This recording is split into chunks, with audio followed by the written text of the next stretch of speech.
Now then, people, and welcome back to the Just Joe Football Show, and it's time for your Leeds versus Stoke City preview. Of course, just in 48 hours' time, we'll be playing again. It's like a bus, as I've said many a times. You wait for one, and then all of a sudden two come along at once.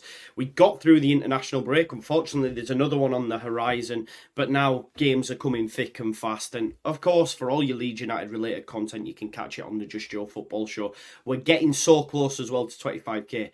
Just over 100 now. If you are new, if you're a Stoke fan, do me a solid, subscribe to the channel. Only if you're going to stay and watch, though. Like, don't subscribe and then just never watch, because that's not good. I want you to watch because the content's pretty good, if I do say so myself. But listen, that's enough rambling from me. Please do like the video. Subscribe, as I've already said. Get your comments in, and of course hit that notification bell. I will be live a little bit later on tonight, 9-10 o'clock. Bit of a debate show with myself and Joe, just looking at a few things. So make sure you join us for that. It's going to be fun. Yeah, I'll stop talking now. Just get into it, innit? Come on. I don't care. It's 1-0. We're fucking down. 13th in the championship. The takeover happened as I said it would. People will be. Oh, when have we got Leeds?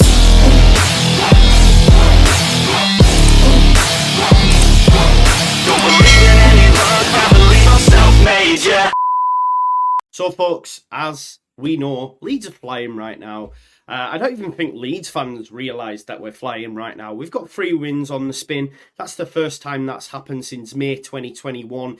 I think because Leicester and Ipswich are doing so well that we're sort of going under the radar. I was listening to a few Championship podcasts today and they were like, you know what? Southampton, it's not out of the realms of possibility that they might get top 2. And I'm like, hello? Leeds, we're here. But listen, it's better. It's better to move in silence. It's better to hunt than be hunted. And we've already cut the gap to Ipswich. I had a Bielsa moment there, didn't I? Ipswich.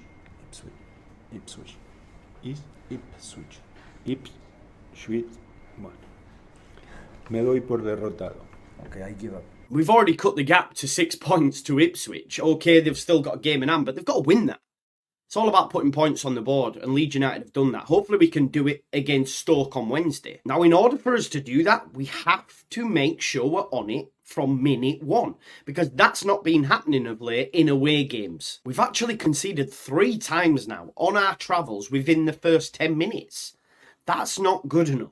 Of course, Leeds United are coming back in games, and the stats back that up because we've got 8 points from losing positions this season. So we are the comeback kids. We have a never say die attitude. We've seen that on the weekend at Norwich. But we can't be letting ourselves get off to a slow start. And Joe touched on it yesterday in the final word, and that's what we've been doing. 3 times now we've conceded in the first 10 minutes in 3 consecutive away games. That is not good enough and needs to change. We need to definitely start getting some more clean sheets. And I do believe, I am hopeful that in these next 2 we might see shutouts against Stoke City, who are in 20th, and Huddersfield are scrapping around there, down there. Scrappy-doo vibes, you know what I mean? You get it. You get the reference, right? Yeah. He's drawing a dog. That's a dog he's drawing. He's drawing a dog. He's obsessed. And look, folks, the positive thing is, if we keep a clean sheet, we win this game. The reason I say that is because Leeds United will score. It's going to be highly unlikely that Leeds won't score in any game this season. I genuinely am that confident about this side and the attacking prowess that we have. Now, if we keep Stoke out, then we win the game. And the reason I say that is Stoke City haven't kept a clean sheet now in 11 consecutive competitive games. That's Leeds United last season. That's Leeds United's Jesse Marsh. You know what I mean? So we will score on Wednesday night. Just to add further insult to injury for Stoke as well, they haven't kept a clean sheet against Leeds United in the past 5 games as well. So Stoke like to concede goals, specifically against Leeds United. So surely we win this game. Famous last words. They've been pretty 50-50 at home. No draws. I don't see a draw either. I see a shutout and a Leeds United win. But they've won 3. They've lost 3 at home. So everything's pointing towards a Leeds United win. However, Stoke's position may be a false position. They're currently in 20th. You think, okay, they're doing poor. But they did get a fantastic result last time out against high-flying Sunderland. And they now have, after the international break, which probably helped their result against Sunderland, a host of players back from injury. And these players that are back for Alex Neil undoubtedly strengthen them. Of course they do. Captain Ender Stevens, their top goal scorer in Andre Vidigal, who's got 4 goals to his name this season, and Ryan Mahi, who's back after 8 weeks out as well. So they now have their 2 strikers, if you like, in Vidigal and Mahi. And obviously Ender Stevens captain at the back. So it does further strengthen them. And they've got like hardened championship operators in the likes of Ben Pearson and Daniel Johnson. Daniel Johnson obviously had a pretty profligate spell under Alex Neil at Preston, I believe. He's now with him at Stoke. So this is, for me, your archetypal championship side with a few sprinkles in there with the likes of Vidigal, etc. And then players being out could have been the reason for 5 league defeats in the last 7 prior to Sunderland. So as confident as I am, I'm also a little bit cautious because we might get a good Stoke side. And listen, everyone turns up when Leeds United come to town.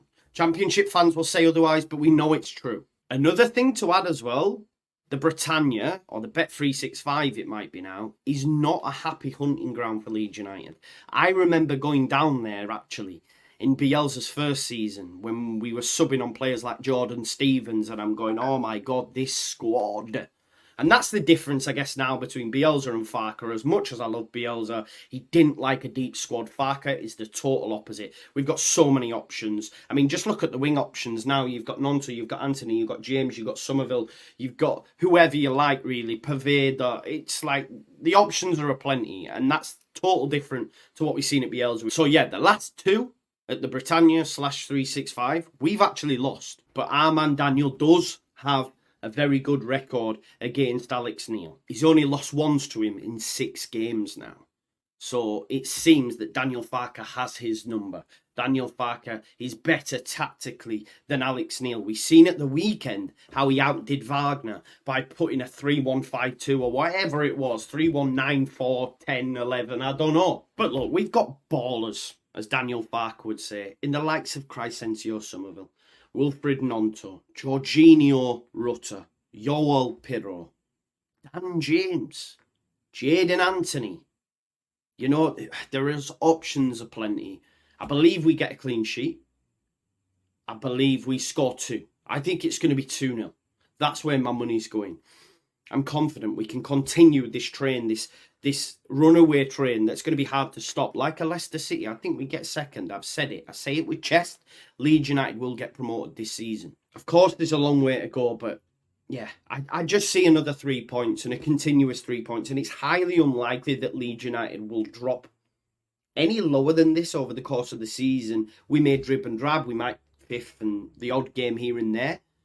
But in terms of longevity of the season, this is us now in that top 3, for me, anyway. I'm going to finish up with my lineup. For me, there's only one change we make, and that's coming from me. I think Dan James did more than enough. As frustrated as I was with him, having had time to analyse and maybe, you know, question my own thoughts, I said, you know what, maybe he is doing a lot more, and in the course of a game, I get frustrated.